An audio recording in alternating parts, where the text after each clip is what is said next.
കുഞ്ഞിനെ പ്രസവിച്ച ഉടനെ കുഞ്ഞിന്റെ അമ്മ കുഞ്ഞിനെ നോക്കാൻ തയ്യാറാകാത്തത് കൊണ്ട് ഈ സൂയിലെ അധികൃതർ ഈ കുഞ്ഞിനെ എടുത്ത് അങ്ങനെ ഒരു പാവക്കുട്ടി ഒരു പ്ലഷ് ടോയെ കൊടുക്കുന്നു. ഇത്ര ഉള്ളൊരു കുഞ്ഞ് അവനിങ്ങനെ ഓടുമ്പോ തന്നെ ഈ ടോയ് കയ്യിൽ ഇങ്ങനെ പിടിച്ചിട്ടുണ്ട്, ഇങ്ങനെ വലിച്ചഴിച്ച് ഓടുകയാണ്, അതിനെ കൊണ്ട് കൂട്ടി പോകുന്നു, അതിന്റെ പുറത്ത് കിടന്ന് ഉറങ്ങുന്നു. കുഞ്ഞാണ്, കുറച്ച് നാളായതേ ഉള്ളൂ.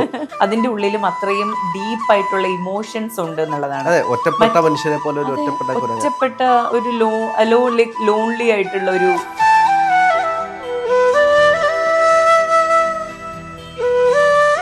രാഹുൽ, ജപ്പാനിലെ ഒരു സൂവിലുള്ള ഒരു കുരങ്ങു കുഞ്ഞിന്റെ വീഡിയോസ് ഇപ്പോൾ സോഷ്യൽ മീഡിയയിൽ വൈറലാണ്. കണ്ടിരിക്കുമ്പോൾ ഭയങ്കര വിഷമം തോന്നുന്ന വീഡിയോസാണ്.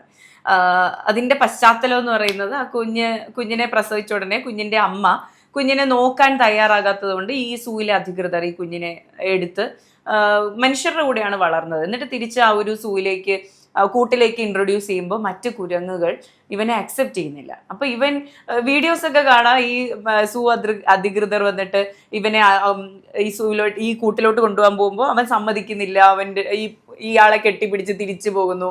അങ്ങനെ ഇവൻ ഒരു പാവക്കുട്ടി ഒരു പ്ലഷ് ടോയെ കൊടുക്കുന്നു. അങ്ങനെ ഈ പ്ലഷ് ടോയ് അവന്റെ ലൈഫിലെ ഒരു ഭയങ്കര കംഫർട്ട് സാധനമായി മാറുന്നു. ഈ വീഡിയോ ഒക്കെ രാഹുൽ കണ്ടിരുന്നില്ലേ? ഞാൻ കണ്ടിരുന്നു.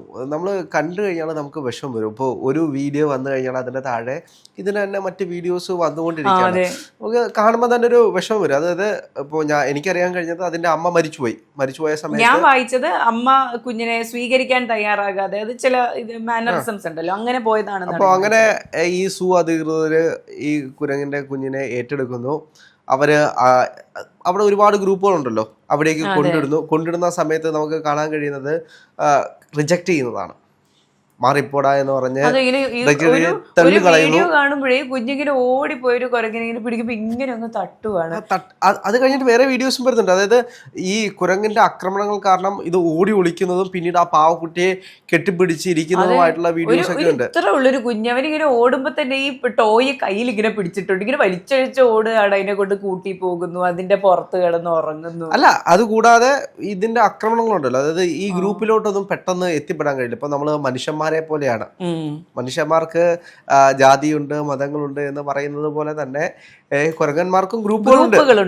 അതെ, ഗ്രൂപ്പിസും ഉണ്ട്. അപ്പൊ പെട്ടെന്ന് ഒരാള് കുഞ്ഞാണ്, ജനിച്ചിട്ട് കുറച്ച് നാളായതേ ഉള്ളൂ, എന്നാലും ഗ്രൂപ്പിലേക്ക് വന്നപ്പോൾ പെട്ടെന്ന് മാറിപ്പോടാന്ന് പറഞ്ഞ് തള്ളിക്കളയുന്ന ഒരു സാഹചര്യം കണ്ടു. പിന്നീട് ഇതിനെ ആക്രമിക്കുന്ന ഒരു സാഹചര്യം, കുരങ്ങളുടെ ഒരു അക്രമമുണ്ട്, കൂട്ടത്തോടുള്ള അക്രമം. അത് പിന്നീട് പോകുന്നു. പിന്നീട് ആ ഒരു പാവക്കുട്ടിയുമായിട്ടാണ് അതിൻ്റെ ഒരു യാത്ര. പാവക്കുട്ടിയുമായിട്ട് കിടക്കുന്നു, ഉറങ്ങുന്നു. കൂടെ കൊണ്ടുപോകുമ്പോഴും ഭക്ഷണം കഴിക്കുമ്പോഴും നമ്മൾ ചെറിയ പ്രായത്തിൽ കൊച്ചുകുട്ടികൾ ഈ ഭക്ഷണം കൊടുക്കുന്ന സമയത്ത് ഒരു പാവയൊക്കെ എടുത്തുകൊണ്ട് പോയിട്ട് ഇന്ന് നിനക്കും വേണമെന്ന് പറഞ്ഞ് കൊടുക്കുന്ന കുട്ടികളുണ്ട്. അതായത് അമ്മയും കുഞ്ഞും കളിക്കുന്ന നമ്മളെങ്ങനെയാണോ നമ്മുടെ കുഞ്ഞിനെ നോക്കുന്നത് അതേപോലെ അതൊരു പാവക്കുട്ടി എടുത്ത് വെച്ചിട്ട് അതും കാണിച്ചു കൊടുക്കും. അപ്പൊ എനിക്ക് അപ്പോ ഒരു മനുഷ്യരുടെ മാനസമാണ് പലപ്പോഴും എനിക്ക് ആ കുരങ്ങിൽ. അതെ, ഇപ്പൊ ചിലരൊക്കെ പറയും മൃഗമാവരുത് എന്ന്, പക്ഷെ മൃഗങ്ങളിലും ഇങ്ങനെയൊക്കെ ഉണ്ട്. ഒരു കുരങ്ങന് ഇത്രയധികം ഇമോഷണൽ അറ്റാച്ച്മെന്റ് ഒരു സാധനത്തോട് തോന്നുക എന്ന് പറയുമ്പോൾ അതിന്റെ ഉള്ളിലും അത്രയും ഡീപ്പായിട്ടുള്ള ഇമോഷൻസ് ഉണ്ട് എന്നുള്ളതാണ്. അതെ, ഒറ്റപ്പെട്ട മനുഷ്യരെ പോലെ ഒറ്റപ്പെട്ട ഒരു ലോൺലി ആയിട്ടുള്ള ഒരു ആള്, ഒരു കുഞ്ഞെന്ന് തന്നെ പറയാൻ പറ്റുള്ളൂ. അപ്പൊ അത്രയും ഇമോഷണലി ഒരാൾ തള്ളിക്കളയുമ്പോൾ അതിന് വിഷമം തോന്നുന്നുണ്ട്. ഈ കൂട്ടിലേക്ക് ഇൻട്രൊഡ്യൂസ് ചെയ്യാൻ വരുന്ന സൂ അധികൃതർ ആ വ്യക്തിയുടെ ഉടുപ്പിൽ പിടിച്ചിരിക്കുക, പോകരുത് എന്ന് പറയുന്ന ഒരു ഫീലിംഗ്, ഇതെല്ലാം മനുഷ്യർക്കുള്ളതുപോലെ നമുക്ക് തോന്നില്ലേ?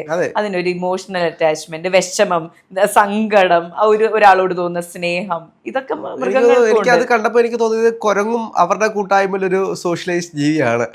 മനുഷ്യനെ പോലെ മനുഷ്യനൊരു സോഷ്യലൈസ്ഡ് ജീവിയാണ്. അവന് ഒറ്റപ്പെട്ട് ജീവിക്കാൻ വളരെ ബുദ്ധിമുട്ടാണ്. ഒറ്റപ്പെട്ട് ജീവിക്കുന്ന മനുഷ്യരുണ്ട്, എന്നാലും ആരെങ്കിലും ഒരാളില്ലാതെ മുന്നോട്ട് പോകുന്നത് വലിയ കഷ്ടപ്പാടാണ്, പ്രതിസന്ധികളാണ്, വിഷമമാണ്. ഉള്ളിലൊരു വിഷമം കൊണ്ടായിരിക്കും, ഒരു നീറ്റൽ കൊണ്ടായിരിക്കും ഒറ്റപ്പെട്ട യാത്രയിലേക്ക് പല മനുഷ്യരും പോകുന്നത്. അതെ, ഇപ്പൊ നമ്മൾ തന്നെ ഇപ്പോ ആംബിവേർട്ടുകളായിട്ടുള്ള ആൾക്കാരുണ്ട്, എക്സ്ട്രോവേർട്ടായിട്ടും ഇൻട്രോവേർട്ടായിട്ടും ജീവിക്കാൻ പറ്റുന്ന ആൾക്കാർ. ഇപ്പൊ ഞാനൊക്കെ എപ്പോഴും ചിന്തിക്കും, എപ്പോഴെങ്കിലും ഒക്കെ ഇങ്ങനെ ഒറ്റയ്ക്ക് ഇരിക്കണം എന്നൊക്കെ വിചാരിക്കും. പക്ഷെ എനിക്ക് ഒറ്റയ്ക്ക് ഇരുന്ന് കഴിയുമ്പോൾ ഈ കുറച്ച് ആൾക്കാരൊക്കെ ഇല്ലാതെ എനിക്ക് ജീവിക്കാൻ പറ്റില്ല. പലപ്പോഴും തോന്നുന്നത് ഇൻട്രോവേർട്ട് എന്ന് പറയുന്ന ഒരു കള്ളത്തരമാണ്. ഇൻട്രോവേർട്ടുകൾ എന്ന് പറയുന്ന ഒരു കള്ളത്തരമാണ്. അവരുടെ കംഫർട്ട് സോണിലേക്ക് പോകുമ്പോൾ അവർ എങ്ങനെയായിരിക്കുമെന്ന് നമ്മൾ നോക്കിയാൽ മതി. ഞാൻ കണ്ടിട്ടുള്ള ഇൻട്രോവേർട്ടുകളാണ് എന്ന് പറയുന്ന ആളുകൾ ഇവരുടെ കംഫർട്ട് സോൺ ഉണ്ടല്ലോ, ഇതിൽ കാട്ടിക്കൂട്ടുന്ന കാര്യങ്ങൾ കണ്ടു കഴിഞ്ഞാൽ എക്സ്ട്രോവേർട്ടുകൾ മാറി നിൽക്കും. ഇത്തരത്തിലൊരു ഗ്യാങ്ങിനെ കിട്ടിക്കഴിഞ്ഞാൽ ചുറ്റിനും ആരൊക്കെ ഉണ്ടെങ്കിലും അവർക്കൊരു വിഷയമില്ല. അതെ, അപ്പോൾ ഈ കുഞ്ഞിന്റെ കാര്യം പറയുകയാണെങ്കിൽ ഈ കുരങ്ങുഞ്ഞിന്റെ കാര്യം ആയിക്കോട്ടെ, മനുഷ്യരായിക്കോട്ടെ, എല്ലാവർക്കും ഒരു കംഫർട്ട് സോൺ, ഒരു കംഫർട്ട് പേഴ്സൺ ഉണ്ടാകും അല്ലേ?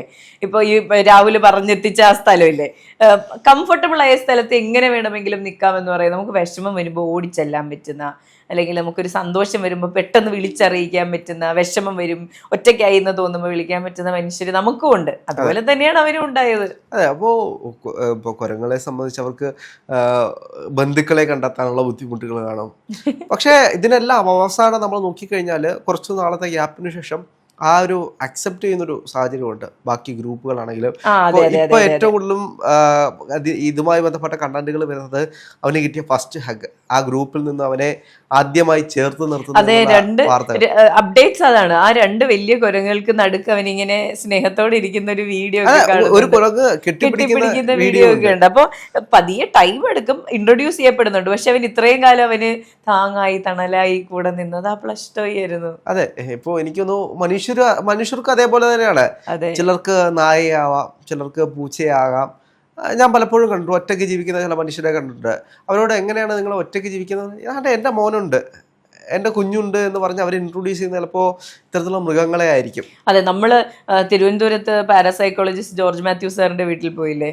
ആ വലിയ വീട്ടിൽ, എത്രയോ ഏക്കറുള്ള വലിയ സ്ഥലത്ത് ഒത്ത നടുക്കൊരു വീട്ടിൽ അദ്ദേഹം ഒറ്റയ്ക്കാണ് ജീവിക്കുന്നത്. അദ്ദേഹത്തിന് ആ ഒറ്റയ്ക്കുള്ള ജീവിതത്തിൽ സന്തോഷം കണ്ടെത്താൻ കഴിയുന്നുണ്ട്. അദ്ദേഹത്തെ കാണാൻ സുഹൃത്തുക്കളൊക്കെ വരാറുണ്ട്, അല്ലാതെ സ്റ്റുഡൻസ് ഒക്കെ ചെല്ലാറൊക്കെ ഉണ്ട്. പക്ഷെ അതുപോലെ ജീവിക്കുന്ന ആൾക്കാരുണ്ട്, ഒറ്റയ്ക്ക് ജീവിക്കാൻ കഴിയുന്ന. പക്ഷെ എനിക്ക് തോന്നുന്നു ഏറെക്കുറെ ഒരു 99% ഓഫ് ആൾക്കാരും മനുഷ്യ സാമീപ്യം വേണമെന്ന് ആഗ്രഹിക്കുന്നവരല്ലേ? അല്ലെങ്കിൽ നമ്മുടെ ഈ പറഞ്ഞ കുരങ്ങാണെങ്കിൽ ഒറ്റപ്പെടിയിൽ എന്ന് പറയുമ്പോൾ ഇപ്പോ മേഘ പറഞ്ഞതുപോലെ ജോർജ് മാത്യു സാർ അങ്ങനെ ഒറ്റപ്പെട്ട് ജീവിക്കുകയാണെന്ന് ഞാൻ വിശ്വസിക്കുന്നില്ല. ഒറ്റയ്ക്കാണ് ജീവിക്കുന്നത്, പക്ഷെ ഒറ്റപ്പെട്ടല്ല, അവിടെയാണ് വ്യത്യാസം. ഒറ്റയ്ക്ക് ജീവിക്കുന്നത് ഇപ്പൊ നമ്മളൊക്കെ ആണെങ്കിലും രാത്രി ഉറങ്ങാൻ ചെല്ലുമ്പോൾ ഒറ്റയ്ക്കായിരിക്കും റൂമിൽ കിടന്നുറങ്ങുന്നത് പലപ്പോഴും. പോകുന്ന സമയങ്ങളിൽ ആരുമില്ല, പക്ഷെ നമ്മളെല്ലാം ആ സമയത്ത് നമ്മൾ ഒറ്റപ്പെട്ടാണ്. പക്ഷെ നമ്മൾ ഒറ്റയ്ക്കല്ലല്ലോ, നമ്മുടെ കൂടെ ഇപ്പോൾ ഓഫീസിലേക്ക് വരികയാണെങ്കിൽ 1000 മനുഷ്യരുടെ കൂടെ നമ്മൾ ആർത്തുല്ലസിച്ച് ചെന്നിട്ടാണ് പോകുന്നത്. അതെ, ഒരു ബുദ്ധിമുട്ടുണ്ടായാൽ വിളിക്കാൻ ആൾക്കാരുണ്ട്, സംസാരിക്കാൻ. അതെ, അതേപോലെ തന്നെയാണ് ഇപ്പോ മൃഗങ്ങളുടെ രീതിയും അങ്ങനെ തന്നെയാണ്. ഓരോരുത്തർക്കും ഓരോ ടെറിട്ടറികളുണ്ട്. അതെ, ഇപ്പൊ നമ്മൾ പറഞ്ഞെത്തുന്ന അവിടെയാണ്. ഈ പറഞ്ഞ നമ്മള് മൃഗമാകരുത്, മൃഗങ്ങൾക്ക് ഇമോഷൻ ഇല്ല എന്ന് പറയുമ്പോൾ ചിലപ്പോൾ അത് നമുക്ക് അവരുടെ ഇമോഷൻസ് മനസ്സിലാക്കാൻ കഴിയാത്തതായിരിക്കാം. ഈ പറഞ്ഞ നായകൾക്ക് ഇമോഷൻസ് ഉണ്ട്. ഇപ്പൊ ഞാൻ വലിയൊരു ഡോഗ് ലവറാണ്, അപ്പൊ അവരുടെ ഇമോഷൻസ് എനിക്ക് കുറച്ചുകൂടെ മനസ്സിലാവും. പെട്ടെന്നൊരു പട്ടി അവിടെ നിൽക്കുകയാണെങ്കിൽ ആ പട്ടി കടിക്കില്ല, പട്ടി കടിക്കാനുള്ള ഒരു മൈൻഡ് ഇല്ല, അതിന് കുരയ്ക്കാൻ വരുന്നൊരു മൈൻഡ് അതിനില്ല, അത് മനസ്സിലാകും. ഇതുപോലെ നമുക്ക് ഈ മൃഗങ്ങളെ മനസ്സിലാകാത്തത് കൊണ്ടാണ് ഈ പറയുന്ന ഇവർക്ക് ഇമോഷൻ ഇല്ലെന്നും ഇവരൊരു മൃഗമാണെന്നും നമുക്ക് തോന്നുന്നത്. ഇവർക്കുള്ളിലും ആ സാധനം ഉണ്ട്, അത് മനസ്സിലാകാത്തത് കൊണ്ടാണ്. ഇപ്പൊ ബാബാ സുരേഷ് ചേട്ടൻ എന്ത് ഭംഗിയായി സുന്ദരമായിട്ടാണ് പാമ്പുകളെ ഡീൽ ചെയ്യുന്നത്. വളരെ സൗമ്യമായി, സ്നേഹമായി, ഒന്ന് നോവിക്കുക പോലും ചെയ്യാതെ അദ്ദേഹം ഡീൽ ചെയ്യുന്നുണ്ട്. നമുക്ക് അവരെ മനസ്സിലാകാത്തതാണ് ശരിക്കും. നമുക്ക് ലാംഗ്വേജ് മനസ്സിലാകത്തില്ലല്ലോ. ഇപ്പോ നമ്മൾ ഡീൽ ചെയ്യുന്ന ചില മനുഷ്യർ, നമ്മുടെ ലാംഗ്വേജ് ചിലപ്പോൾ മനസ്സിലാകത്തില്ല അവർക്ക്.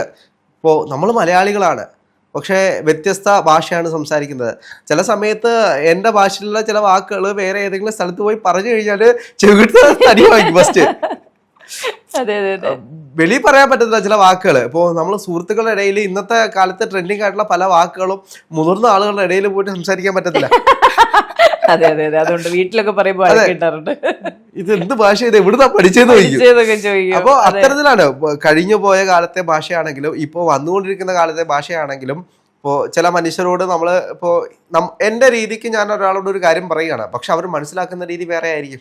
അതെ അതെ അതെ, അതാണ് ഈ ഭാഷയുടെ ഏറ്റവും വലിയ വ്യത്യാസം എന്ന് പറയുന്നത്. അതെ, അതുപോലെ നമ്മൾ സ്കൂളിങ്ങിന്റെ കാലത്താണെങ്കിൽ നമ്മൾ വീടിനടുത്ത് അല്ലെങ്കിൽ നമുക്ക് നമ്മുടെ ജില്ലയിലൊക്കെയാണ് നമ്മൾ സ്കൂളിംഗ് ഒക്കെ പൂർത്തിയാക്കിയിരിക്കുന്നത്. എല്ലാവരും അല്ല, കുറെ പേരൊക്കെ. അപ്പൊ അത് കഴിഞ്ഞ് നമ്മൾ കോളേജിലേക്കോ അല്ലെങ്കിൽ വീട്ടിൽ നിന്ന് മാറി ഒരു സ്ഥലത്ത് പഠിക്കാൻ പോകുമ്പോൾ നമുക്ക് ഈ ബുദ്ധിമുട്ടുണ്ടാകാറുണ്ട്. അവിടെ എങ്ങനെ പുതിയ ആൾക്കാരുമായിട്ട് സെറ്റ് ആകുമോ? ചിലപ്പോൾ സെറ്റ് ആകാത്ത ആൾക്കാരുണ്ട്. നമ്മൾ കണ്ടിട്ടില്ലേ, നമ്മുടെ കോളേജിലൊക്കെ ആണെങ്കിൽ പോലും ഒറ്റയ്ക്ക് നടക്കുന്ന കുട്ടികളൊക്കെ ഉണ്ടായിട്ടുണ്ട്. അപ്പൊ ഞാൻ ചിന്തിക്കാറുണ്ട്, അവർക്ക് എന്തെങ്കിലും കംഫർട്ടായിട്ട് ഇരിക്കാൻ പറ്റിയിട്ടുണ്ടാകുമോ, അവർക്ക് കൂട്ടുകാരുണ്ടായിരുന്നില്ല, അതൊന്നും ചിന്തിക്കാനുള്ള ഈ പറഞ്ഞ മെന്റൽ മെച്യൂരിറ്റി, ഇമോഷണൽ മെച്യൂരിറ്റി ഒന്നും ഉണ്ടായിരുന്നില്ല. ഇപ്പൊ ചിന്തിക്കുമ്പോഴാണ് അത് തോന്നുന്നത് ചിലപ്പോൾ അവരും ഇതുപോലെ ഒറ്റപ്പെട്ടിട്ടുണ്ടാകാം, അവർക്കും ഈ പറഞ്ഞ ഒരു ഇൻക്ലൂഡഡ് ഫീലിംഗ് ഇല്ലാതെ എനിക്കൊരു ഗ്യാങ് ഇല്ല എന്നുള്ള തോന്നലൊക്കെ ഉണ്ടായിട്ടുണ്ടാകാം. അപ്പോൾ എല്ലാത്തിനും ടൈം എടുക്കും. ചിലപ്പോൾ ചിലർക്ക് ശരിയാകും, ചിലർക്ക് ശരിയാകില്ല. പക്ഷെ ഈ പറഞ്ഞ എല്ലാ ഇമോഷൻസിനും വാലിഡിറ്റി ഉണ്ട്. ഒറ്റയ്ക്കായി എന്ന് പറയുന്ന തോന്നലിനും വാലിഡിറ്റി ഉണ്ട്. അതിനുശേഷം ഇൻക്ലൂഡഡ് ആകുമ്പോൾ ഉണ്ടാവുന്ന ആ ഒരു സന്തോഷത്തിനും അതിനും വാല്യൂ ഉണ്ട്. അതെ, എന്താണെങ്കിലും ഒറ്റപ്പെട്ട മനുഷ്യരെ പോലെയാണ് ഓരോ ഒറ്റപ്പെട്ട കുരങ്ങാണെങ്കിലും എല്ലാ ജീവികൾക്കും ഇമോഷൻ ഉണ്ട്. അത് എന്താണെങ്കിലും റൈറ്റ് ടൈമിൽ ആളുകൾ വരും, അക്സെപ്റ്റ് ചെയ്യും. അതാണ് ആ കുരങ്ങന്റെ ജീവിതം നമുക്ക് മനസ്സിലാവുന്നത്. അതെ.